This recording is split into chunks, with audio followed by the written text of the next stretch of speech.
Hello again, everybody. Welcome to the Inside Post. Here we are, post Kentucky Derby, after the 151st Kentucky Derby and Sovereignty's big win in the muck in the first Saturday in May. Taking a couple hot takes and a little bit of reaction from the race itself, giving you our kind of race replay of what we saw and how Sovereignty was able to kind of pull away and win the 151st Kentucky Derby. So, if you followed us on social media, we gave out Sovereignty as our top pick, but tried to play Final Gambit underneath an exacta. Did not work out for us, but we had it in a win wager, so therefore we were able to come ahead on the day. So, hopefully everybody else kind of played into it and won some money as well. Hopefully you had the trifecta and superfecta, just not able to round those out. So, we're going to give you a couple hot takes for the 151st Kentucky Derby, what we saw, what we liked, what we didn't like, and kind of what we look forward to going into the Triple Crown season. So what kind of really stuck out first was the odds. Obviously that, we had Sandman, Luxor Cafe, all taking money kind of late. American Promise even taking money weirdly. Again, Render Judgment, probably the biggest mover on the line, taking just a lot of money for those Toby Keith connections of past ownership. But what really stuck out to us and why we kind of valued it, Sovereignty was still sitting at like 10-1, 9-1 as they were approaching the gate. We kind of made our bet a little bit later as we kind of watched some odds come in on him. And then obviously when they go off, he ends up 7-1. So a little bit of late money definitely poured in on Sovereignty there, but we were still able to cash a pretty good ticket on him. Really not like we've seen in the past where we have some horses that are like 60-1, 80-1. A lot of these horses all within pretty good value. 40-1 I think was possibly the highest. I don't think there was anybody crazy odd numbers or anything like that. So the odds were kind of weird of how we were playing it. I guess a lot of horses just getting a lot of attention because it's been that kind of prep season where a lot of 3-year-olds have just been coming in unknown and winning at weird numbers or weird prices. So, rightfully so, could be great for betting. Maybe we get some more people that are starting to spread their tickets out. I do know that the numbers were down for attendance, though, probably just for the weather and stuff like that. So, hopefully we can pick it up better next year and have a little bit better, obviously, weather running.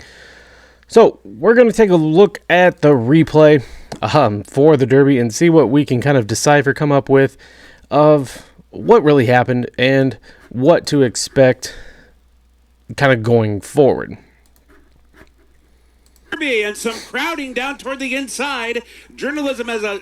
Obviously, right out of the gate, we have a almost pile up. I don't know if it's Baffert and Neoquist just come out, break hard to the right. Both of them horses kind of sitting pretty good, 1 and 2. And Owen Almighty from the outside kind of gets up really nice here to sit almost third or second going into the first turn. And of course you have the speedster, early speed kind of predicted of the Dwayne Lucas horse. And Final Gambit, maybe 17 links off of the lead here, just chilling, absolutely chilling on a sloppy track that's really not done much for closers all day. And Final Gambit kind of just, that's their tactic. That's what Machado and I guess the connections wanted to do with the horse. And at the end, you will see how it worked out and how it played into his favor. Pretty good string. Like, they were strung out pretty good on the backstretch, rightfully so. I mean, we were going pretty quick. I think when American Promise kind of gets up here in between these two horses, that's where we really see the speed kind of pick up a little bit and cause some problems for possibly Citizens Bull Neoquist because he was trying to split them. Didn't really like horses going to the inside or outside of him. Again, muddy track. You try to stay as clean as possible. And right now, Neoquist and Citizens Bull, even Owen Almighty, look perfect. Absolutely perfect. Owen Almighty starts to make his run coming into the stretch. Citizens Bull starts to fade. Neoquist is picking it up, but here comes, yes, Journalism. About 5 or 6 wide here, and just outside of him. You can't tell it's Godolphin Blue, but Sovereignty is starting to get cranked up and look towards the back. You can't see his pink cap anymore, but back here in the back, about 10 wide, out in the lead, a little bit of a clear track, is Final Gambit making his stomping ride. And in all the midst of it, Baeza has came up and finished third as well. So, a lot happened late Journalism, Sovereignty were set up absolutely perfect to make their type of run of what they wanted to late. Sovereignty and Journalism kind of being that closer, Sovereignty just kind of pushed that button a little bit better and timed it beautifully by Alvarado. It looked like Journalism was just going to romp home, and then Sovereignty just to his outside, just gets the horse right next to it and just is able to go by. Baeza flying absolutely late. Glad this horse got in. Looked phenomenal closing into these two leaders. I mean, if it was another 50 yards, I think Baeza makes this a 3-horse race, and it's going to be incredible coming down to the line. And then obviously Final Gambit flying absolutely from the clouds, from the mud. No idea where this horse came from. As soon as they came out and I seen he was far back and that was our long shot, I immediately just was like, well, there goes our long shot play. He closed unbelievably, and we just can't do it anymore. Turfway horses that ship in for the Derby, we have to take notice. Yes, they're going to be prize horses, but holy cow, did he come up running, and that's kind of what expected, and it suited him well. Watch out for Final Gambit coming forward. Wherever he goes, dirt or turf, he's definitely going to be dangerous. I mean, he looked really good on the track closing in here, so don't discard that one. Keep him in your stables for sure, and know that he's going to run again, and he's going to run big. So, some of our Derby hot takes. Obviously, Baeza definitely deserved his spot. Glad he made it in. Unfortunate for the scratches, however. But holy cow, what a horse that's going to be going into the summer. Possibly looking at skipping the Preakness for the connections. I do know Sheriff said that they were going to ship back west just a lot to take out of a West Coast horse to try to keep them and run him back for 2 weeks. So he's going to ship him home in California. And the Belmont right now, great setup for that horse. I think he will be one of the favorites, definitely coming into the Belmont as long as he kind of trains well and puts forth the ability to kind of return. Number 2, we discredited Owen Almighty terribly. I thought the horse would finish dead last. I did not think he would get the distance. He was the one that I said did not deserve to be there, and he ran an amazing 5th. Absolutely. I mean, the horse was close to the lead right out of the gate from the 20 hole. Kind of pressed the pace or set right off the pace early, and really kind of made a lot of people nervous coming in through the stretch. Like, he looked like he was going to blow past him and win easily. And unfortunately, Journalism and Sovereignty, the 2 better 3-year-olds, kind of got the best of him right there and was able to jump on him. But finishing 5th of a horse that I thought, almost had no shot whatsoever. Thank you for proving me wrong, Owen Almighty, and all those connections. Next, number 3, Japan. Sorry, folks. Y'all are never winning Kentucky Derby.